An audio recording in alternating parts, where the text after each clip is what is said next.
But I want to turn now to what's happening in the wake of the government shutdown. And much of it can be encapsulated in this segment with Dick Durbin on Fox Sunday. One thing you should know off the bat, Dick Durbin, and past performance is no guarantee of future performance or current performance, but Dick Durbin has often been President Obama's guy in the Senate particularly to carry unpalatable things to the progressives that remain in the Democratic Party. And so here he is on Fox News Sunday with Chris Wallace. And we're going to play this extended clip, but I will stop it as we go. Let's play this clip.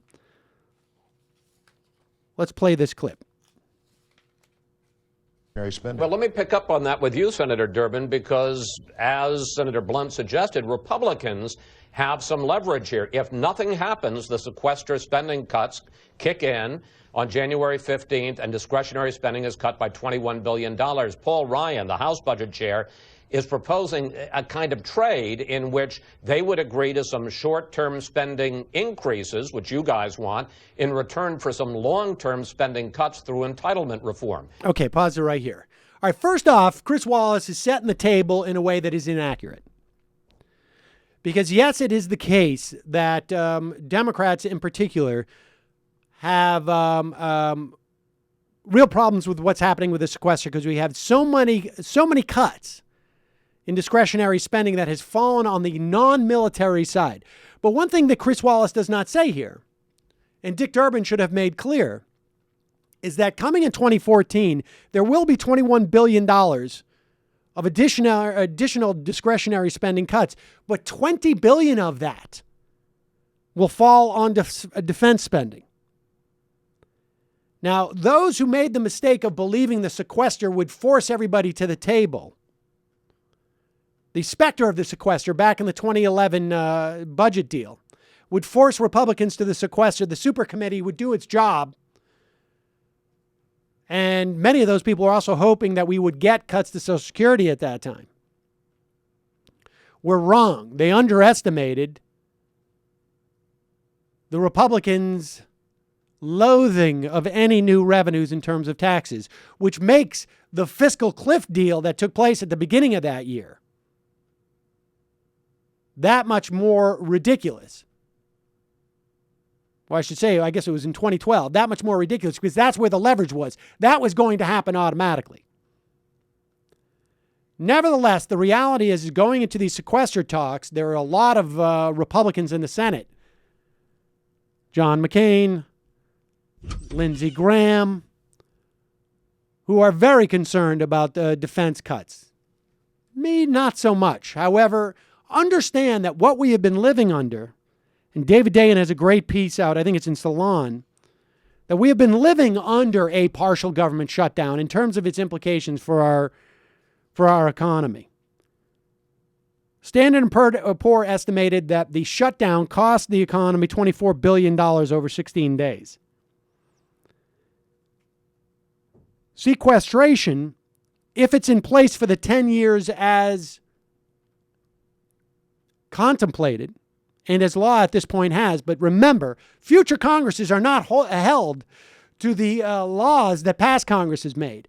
In 2014, if there's a Democratic Congress and they want to come in and reverse those sequester cuts, they can do it. But over the course of 10 years, it would be $1.2 trillion, 50 times the economic impact of the shutdown, which doesn't include the knock-on effects, as Dayen writes, to reduce purchasing power by federal employees and fewer contracts for private companies doing business with the government. If kept in place through the 2014 fiscal year, sequestration will have cost up to 1.6 million jobs in this economy, shaving nearly a point off of the GDP.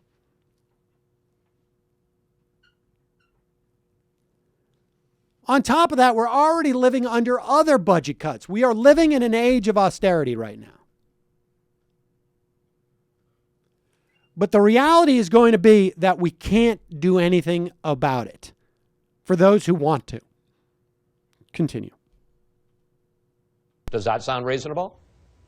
Well, I can tell you this. If this is the bargain that the Republicans are now pushing for, that we have to cut Medicare to avoid cuts in the Department of Defense, they ought to step back and take a look at this. Paul Ryan couldn't pass his budget in the House of Representatives. The Republican majority wouldn't vote for it unless he violated the Budget Control Act and added more than $20 billion in defense spending. We ought to sit down together and realize that sequester is the clumsiest, most awkward, ham-handed way to cut spending. We can do it much more sensibly. And I think we can meet our... And here is the other big problem here. Now, Durbin addresses that trade-off. I mean, it's sort of obtuse the way that they're presenting this. But he's basically saying, I know that $20 billion of those cuts that are going to come in sequester are defense spending. You're not going to get a deal from us to cut Medicare and theoretically Social Security, so that you can add more money to defense spending. And then Durbin goes on, and he still is embracing this austerity line that came out of the White House in 2011 and 2010. There's still, the Democrats in the Senate still cannot get enough of a spine to simply say to the American public, hey, you know, this is destroying our economy. Austerity has failed in Europe, and it's failing here. And our budget deficit has dropped at a rate that we haven't seen in 70 years.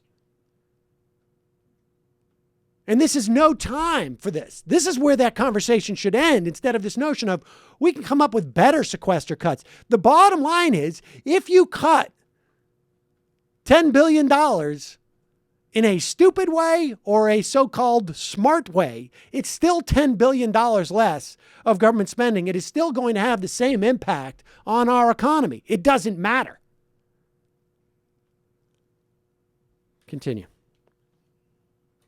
Targets, we can reduce the impact, the negative impact of sequester on our national security and national defense. Well, then let me ask you, and don't get into the weeds on me here. If they were willing to relax some of the short-term spending cuts for defense and domestic programs, what would you give them? Well, I'm going to leave that to Senator Patty Murray. I'm not going to negotiate here on Fox. Patty Murray is the chair of our budget committee. I respect Paul Ryan. We disagree on politics and certainly on issues like the future of Medicare. But when it comes down to it, we've got to be able to put everything on the table. That means Republicans have to be willing to put revenue on the table. I just can't understand this basic premise that this tax code is sacred, that there aren't loopholes in there that should be closed and the savings be dedicated to reducing the deficit. Why is that such a radical idea to most Republicans? All right, pause it here. Now, despite the calls from Ezra Klein and Ruth Marcus now in the Washington Post, this is the only way. What Durbin is doing here is purely defensive. And the Democrats know that the Republicans are loath to raise any taxes or to close any tax loopholes. And this is essentially what the game plan has to be. And that is no deal. Maybe we can nibble on the edges on some things, but this is the only way that the Democrats can seem to find that in themselves to protect Social Security and Medicare by putting a poison pill into these negotiations. But it's extremely dangerous because just as we have seen now the impact of the rhetorical agreement by Democrats about austerity is coming back to bite everybody in the ass, so too may this. Continue. About Obamacare in a second, but you're not answering my question. Why do taxes have to be on the table? Why can't you just make a deal, short-term spending for long-term entitlement reform, which, Senator, you support and President Obama supports? You have supported the idea of some entitlement reform. That's right, I do. And I'll tell you why. Because Social Security is going to run out of money in 20 years. I want to fix it now. Stop it. Now, I don't know why or what message person in the Democratic brain trust feels that it's okay to continue to foist that lie on the American public. But that is categorically unequivocally false. In 20 years, based on fairly conservative estimates, if we do absolutely nothing, Social Security will pay out 78% of its benefits going forward on what in budgetary parlance is an infinite horizon. So it will not be broke in 20 years. It will not be broke in 20 years. In 20 years, if we do nothing, and by nothing I mean don't raise the cap on Social Security taxes so that the traditional amount of U.S. income is subject to those taxes. If we do not remove the cap of Social Security taxes so that millionaires and billionaires can start paying an equal percentage of their income as would a bus driver, then we will see 22% cuts to Social Security. So the idea of cutting a little bit now, and this is also the lie about the change CPI, it won't change that calculus very much. It won't change that calculus very much at all. Maybe it'll shave 4-6 percentage points off that. So we'll get 18% of our promise, or 18% less of our promised benefits, which simply sets it up for the next round of, we got to cut Social Security more to save it. Continue. Before we reach that cliff, Medicare may run out of money in 10 years. Let's fix it now. And that means addressing the skyrocketing costs of health care. That's what Obamacare is focused on. And yet the Republicans want nothing to do with it. If we don't focus on health care and on dealing with the entitlements, the baby boom generation is going to blow away our future. We don't want to see that happen. We want to make sure that Social Security and Medicare are solid. All right. There's a really easy way to make Medicare more solid. And that is to bring everyone into the program. And if you want to bring down medical costs, having an expanded risk pool of people who are not as risky as 65-year-olds, and having a single-payer system wherein they will have access to data all around the country, wherein experts can make the determination, hey, you know what? CAT scans for a groin pull isn't necessary. We're not going to pay out benefits for that. They can begin to bring down the costs of delivering medicine, because we know the problem is not with Medicare. It is far more efficient and remains, even now, even with the Affordable Care Act's restrictions on how much insurance companies can spend and charge relative to the amount of medical care that is actually paid for. Even under the Affordable Care Act, we know that 20 cents on every dollar, at least in theory, 20 cents on every dollar still goes to things like advertising and shareholder benefits and CEO bonuses. Whereas in Medicare, this number is around 3%. So none of the stuff that Dick Durbin is talking about, even though he may get to a place which would protect Social Security and Medicare in the short term, none of the rhetoric is furthering or really dealing with the real problems here. Now, I get it. It's on Fox. You're talking to the rubes. But honestly, why not have a conversation with the American public and begin to change the rhetoric so that we can fight these battles down the road?